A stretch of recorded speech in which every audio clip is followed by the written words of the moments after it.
sendiri juga membutuhkan waktu yang sangat besar. Saya juga harus pergi menemui beberapa psikolog untuk menenangkan diri.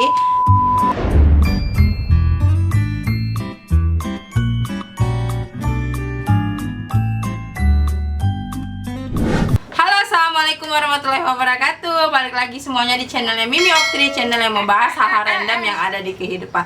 Nah, pada video kali ini nih, kita tidak akan melakukan terapi, tetapi kita akan membahas tentang tanya jawab yang ada di sekitar mengenai apa sih sebenarnya autis itu. Nah, ini merupakan video remake saya karena video sebelumnya sudah mengalami gangguan suara sehingga banyak yang mengkomplain dan meminta untuk dibuat ulang videonya. Oke, sebelumnya saya menjelaskan kembali di sini bahwa saya berbicara selaku orang tua dari salah satu anak yang didiagnosa autis atau ASD. Nah, jadi sebenarnya apa sih itu autis? Autis merupakan salah satu gangguan komunikasi pada anak di mana dia melibatkan ketidakmampuan anak dalam berkomunikasi dan bersosialisasi. Kedua, autis ini merupakan suatu gangguan yang akan tampak di usia 2 tahun ke atas, dan kita tidak perlu merasa khawatir ataupun merasa bersalah terhadap diri sendiri ya, terutama ibu-ibu hebat di luar sana ya, karena autis ini bukanlah sesuatu hal yang patut untuk disembunyikan atau merasa malu. Kita memiliki anak yang hebat dan kita memiliki keistimewaan sendiri di mata Tuhan tentunya. Nah, dan yang ketiga, autis itu bukanlah sesuatu penyakit yang merubah bentuk wajah anak kita. Dia akan tampil sebagai anak yang normal, tetapi dari sisi dalamnya dia tidak memiliki kemampuan yang sama seperti anak-anak lainnya. Lalu gimana ya kalau memang autis itu bukan penyakit dan autis itu tidak bisa disembuhkan? Apa yang harus kita lakukan? Nah, untuk mengantisipasi tindakan ataupun perilaku yang menyimpang dari anak-anak seperti ini menjerit-jerit,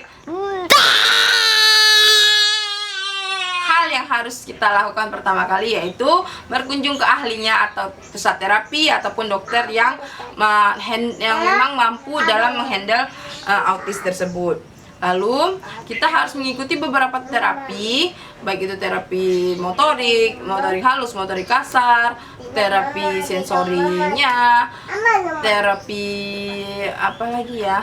Pokoknya banyak terapi yang bisa kita lakukan untuk anak kita, baik melalui para ahlinya di rumah sakit atau di tempat terapi maupun dari kita sendiri.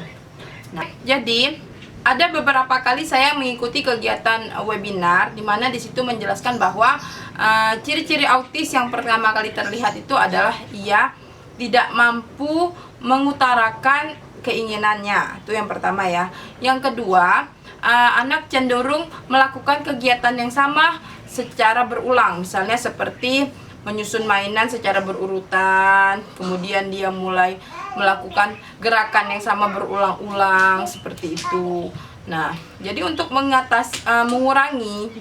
mengurangi kondisi seperti ini, anak membutuhkan intervensi dari kita orang tua agar membentuk pola yang sesuai dengan anak-anak lainnya.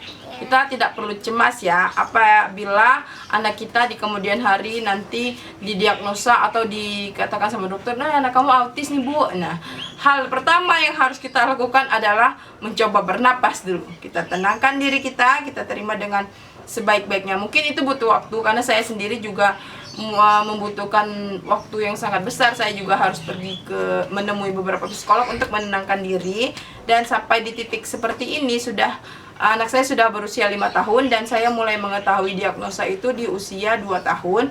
Jadi udah banyak yang saya lakukan demi anak saya. Maksudnya saya masih berharap semoga itu tidak benar, bahwa hasilnya itu salah, tetapi memang sudah dinyatakan seperti itu, ya sudah, tidak apa-apa, kita terima dengan lapang dada. Jadi menurut penelitian yang sudah ada, autis itu terjadi salah satu faktornya adalah faktor makanan. Ketika kita hamil, kita memakan misalnya ikan laut ya yang banyak mengandung merkuri, itu bisa menyebabkan anak menjadi autis. Yang kedua mungkin faktor genetik, faktor keturunan dari keluarganya, yang mungkin di dalam keluarganya ada salah satu yang mengalami itu. Dan hal lainnya mungkin bisa terjadi karena lingkungan sekitar. Itu yang saya dengar dari beberapa pakarnya. Oke, jika ada pertanyaan lagi boleh nanti dicantumkan di kolom komentar ya teman-teman semua. Terima kasih banyak yang sudah menonton channel ini. Semoga saya dapat memberikan banyak manfaat untuk ibu-ibu di luar sana yang mungkin saat ini tidak bisa berkunjung ke tempat terapi atau hanya bisa di rumah saja. Kita tidak tahu keadaan orang masing-masing kan. Ya, terima kasih banyak loh teman-teman semua yang sudah meluangkan waktunya untuk nonton video ini. Jangan lupa like, komen, dan subscribe-nya ya teman-teman semua. Sampai berjumpa lagi di video berikutnya. Assalamualaikum warahmatullahi wabarakatuh.